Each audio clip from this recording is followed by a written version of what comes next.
মহান স্বাধীনতা দিবস উদযাপনে প্রস্তুত সাভারের জাতীয় স্মৃতিসৌধ। আর এই নিয়ে বিস্তারিত খবর জানাতে সাভার থেকে সরাসরি যুক্ত হচ্ছেন সহকর্মী নাজমুল হুদা। নাজমুল, প্রস্তুতি কেমন চলছে জানাবেন আমাদেরকে বিস্তারিত।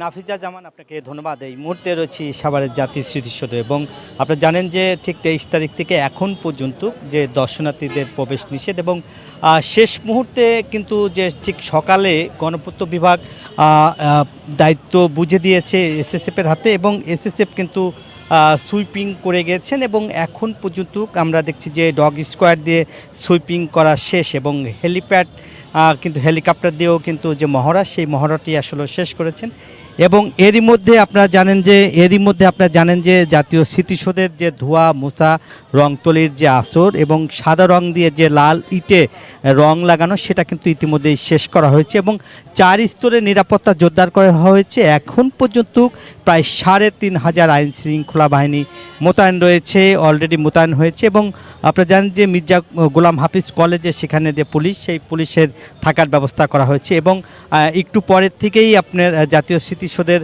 চারপাশে যে নিরাপত্তার জন্য যে নিরাপত্তা বলা হয় সেই 4 স্তরের নিরাপত্তা সেটি আসলে জোরদার করা হয়েছে এবং মহান স্বাধীনতা দিবসের যে জাতীয় দিবস, সেই দিবস উপলক্ষে যে বিশেষ যে নিরাপত্তা ব্যবস্থা সেটি কিন্তু জাতীয় স্মৃতিসৌধের চারপাশেই থেকে করা হয়েছে। এছাড়াও ঢাকা আরিচা মহাসড়কে কিন্তু আপনার সেই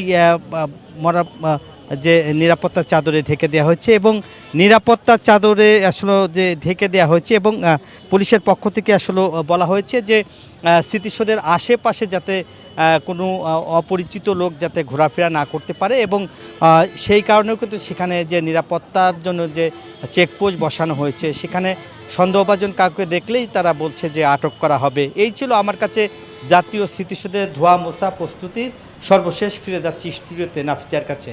নাজমুল, ধন্যবাদ আপনাকে আমাদের সঙ্গে যুক্ত হবার জন্য।